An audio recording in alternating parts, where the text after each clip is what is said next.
বললাম না। Good morning. তো ফার্স্ট অফ অল গফুর স্যারের জন্য হাতের তালি হোক, যে সত্যি আজকে এত সুন্দর একটা ইভেন্টে আমাকে ইনভাইট করার জন্য। আরো একবার গফুর স্যারের জন্য হাততালি হোক, আমাদের ক্যানিং এর টাইগার, বড় করে পাঠিয়ে। এবং আপনাদের সবার জন্য একটা বড় করে হাতের তালি হোক আমাদেরকে এত ভালোবাসা দেওয়ার জন্য। তো ফার্স্ট অফ অল আমি এই যে দুটো মানুষের জন্য, একজন আমাকে ট্রেনে ইনভাইট করেছিলেন আর একজন আমাকে শিখিয়েছিলেন।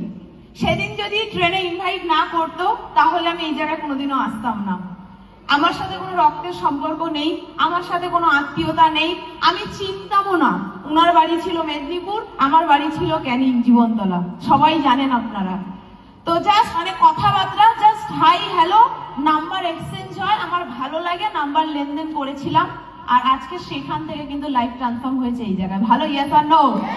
আর সেই দুটো মানুষ কিন্তু আর কেউ নয়, আমার গুরু, আমার mentor mister Amit Kumar Roy and miss Soma Dey Roy. যেন বড় বড় পার্টি হাতে তালি হোক, কেন উনারা ছাড়া আমি কিছুই নয়। এবং আমাদের প্রত্যেকেরই গুরু। আমার মনে পড়ে আমি প্রথম দিন যখন স্যারের সাথে মিট করতে গেছিলাম, আধা ঘন্টা দাঁড়িয়েছিলাম, মিট করতে পারিনি। স্যার শুধু হাত তুলে একটাই কথা বলেছিল যে তুমি পারবে। আর সত্যি সেই আশীর্বাদ আমার মাথার উপরে ছিল বলে আজকে কিন্তু আমি পেরেছি। তো আমাদের গুরুপদ স্যারের জন্য ফাটিয়ে হাতের তালি হোক, কেন উনি ছাড়া তো আমরা কিছুই নয়। জাস্ট এখন বলতে গেলে তো অনেক কথা, বলবো কি সেটাই ভাবছি, কেন অনেক কথা রয়েছে। জাস্ট যখন বিজনেসটা শুরু করেছিলাম না, অনেক বড় স্বপ্ন ছিল এবং সেই স্বপ্নগুলো নিয়েই বিজনেস শুরু করেছিলাম। বহু মানুষ বলে দিয়েছিল হবে না, আত্মীয় স্বজন বলেছিল হবে না, বাবা মা বলেছিল হবে না, ফ্রেন্ড ফ্যামিলি বলেছিল হবে না।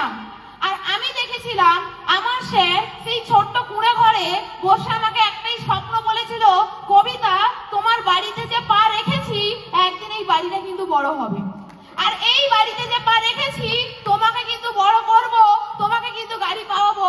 বিশ্বাস করবেন না আমার কোথা থেকে বিশ্বাস এসেছিল আমি আজও জানি না, কিন্তু এই মানুষটাকে না চোখ বন্ধ করে অন্ধবিশ্বাস করেছিলাম, আর করেছিলাম বলে আজকে আমি এই জায়গায় আসতে পেরেছি। তো আবারও একবার স্যারের জন্য হাতের তালি হোক, ফাটিয়ে। আর এই বিশ্বাসটা আমি টিয়ান্সকেও করেছিলাম, টিয়ান্সকেও আমি ভরসাটা করেছিলাম। আজকে কিন্তু আমার লাইফ চেঞ্জ হয়েছে। কি মনে হয়, চাই তো ইয়েস আর নো? আপনাদেরকেও বলবে।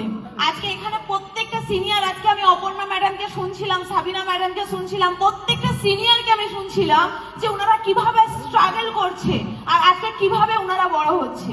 তো আমিও চাই এখানে যত মানুষ আমরা আছি, আমরা সবাই একদিন এই ক্যানিং এর নামকে উজ্জ্বল করবো। করবো, ইয়েস আর নো? আর একদিন মানুষ বলবে যে হ্যাঁ, ক্যানিং এর বুকেও কিছু বাঘিনী আছে যারা কিন্তু রেকর্ড করছে, ইয়েস আর নো?